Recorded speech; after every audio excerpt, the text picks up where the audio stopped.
Right then, this is a walk around video, and this is for a Honda CR-V 2.2 EX automatic diesel. The car is a 64 plate car, as you can see, covered just 65,000 miles with a lovely service history. It's about to head off for its new MOT as well. Finished in the orchid white, which looks lovely on these cars, especially with the black trims and the black roof and the privacy glass, because it just breaks it up beautifully. And the car's been kept absolutely beautifully. It really is in lovely condition, this one. Let's go around the car for you, around to the front. Lights and lenses clear, intact, there's no cracks or condensation there. Bonnet for a 10-year-old car, it's hardly a stone chip of any note on there, so excuse my shadow. Early morning videos have to do in the shade, otherwise you can't see anything. Near side of the car, beautifully smooth in the panels, really crisp. Near side front alloy, absolutely fantastic condition. Panel work, it's not even been washed, the car, that's how clean it is in terms of the exterior. And then near side rear alloy, again, beautiful condition. Come around the back, bumper corners, entry points, all very clean indeed. And the offside, driver's side of the car, and I just like looking in the mirror really. Offside rear alloy, and really good. A bit of pickling around the valve stem on this one, which was quite common actually on them, but nothing to write home about. And final alloy, full set of Michelin tyres on the car, which is a lovely sign of ownership as well. But that is going to be one of the nicest you're going to see. Coming to the boot area now, absolutely cavernous boots. CR-Vs are family cars, so normally quite heavily used, and yet this one has been kept beautifully. It's coming to the back, enormous amounts of leg room. I'm not cheating, front seats are set for me and I'm 6 foot tall, so and I can sit behind myself with leg room to spare. Again, as with the boot, the back of the cars, quite often with heavy family use, can be very worn. There's nothing to do with build quality, just use, and yet this one has been kept absolutely superbly. The front passenger side, again, door card nice and clean. Passenger seat itself, again, absolutely super condition. Finally come to the driver's door card, again, absolutely lovely and clean. Full set of rubberized mats, which is thoroughly recommended in these cars. I've got them in mine, just keeps the colours underneath much nicer. And then driver's seat for a 10-year-old car, absolutely superb condition. So inside the car now, engine's running as always, so the dashboard's illuminated. The dashboard is in, again, stunning condition, pretty much looks like new. Sat nav, you can see working exactly as it should there. Pop it into reverse, you've got the reverse camera there, which complements the front and rear parking sensors. Carrying on down, it's just been kept absolutely lovely. Finally come to the dash pinnacle. Hopefully you can see 65,000, 22 miles.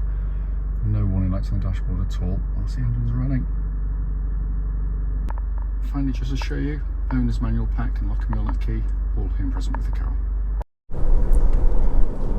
Right then, this is a quick road test video, and this is for a Honda CR-V 2.2 EX automatic diesel. Car's registered FL64JLV. And mileage at the start of the road test is 65,017 miles. The reason we do these videos, as I say in all of them, very simply, is to ensure that if anyone is online looking at any of our cars, they get to see that very car advertised, actually in operation. The reason for that is simple. Far too many people, ourselves included, get to go and see cars, travel long distances, only to find out there's an obvious fault that shows up. Which they'd much rather know about before setting off, because sometimes you'd still go, but other times you think, no, I'm definitely not, so that's why we do it. So coming to the car, it's been very well looked after, this car, and that is immediately apparent when you drive the car, because it drives as tight as a drum. Push button start, engine starts instantly and settles to a smooth, even idle. There are no warning lights on the dashboard at all relating to the engine or any other part of the car for that matter. Temperature gauge running at a third, which is exactly where it's meant to be on a Honda vehicle of this type. It's a brilliant diesel engine.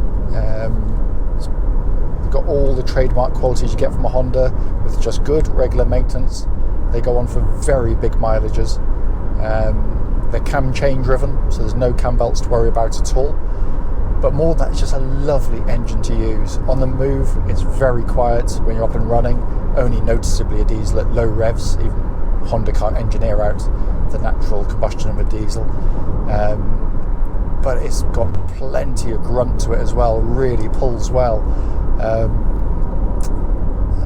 There's lots of, smaller capacity diesels which produce the same, if not more, power than these things. But it's how the power is produced.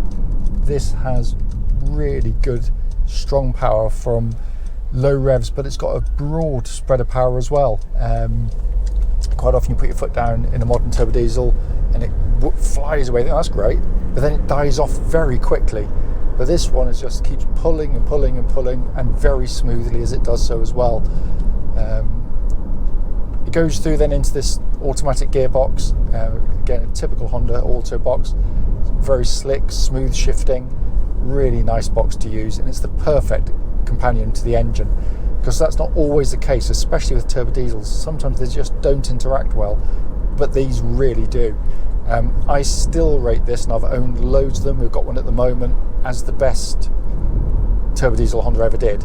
And also for towing particularly. We tow a caravan with ours, and I love the auto for that. It's such a nice unit to use, even with a big caravan like we've got.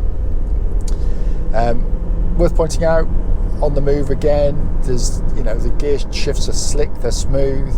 When you select drive from neutral and reverse, there's no clunks, thunks, anything like that. It's all in really good order. And then coming on to the steering and chassis, the steering's really nicely done on the car. Honda were way ahead of the game with these things. Very, very car-like to drive.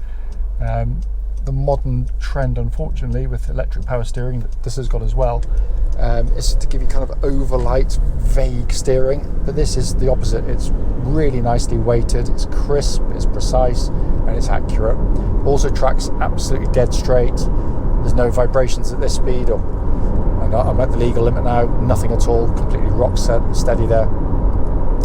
The chassis itself gives you a very well judged ride. It's compliant and comfortable, really well damped, but when you go through corners it doesn't allow for huge body roll angles, because the problem is suspension's all about compromise, and unfortunately if you go for something with a pillowy soft ride, it can be lovely on a straight ahead, but when you go through corners, particularly like this one here for sake of argument, I'll come to a stop and turn around, it's a really sharp, it comes back in your self corner, so when I turn in, this one just stays absolutely flat, no problems at all.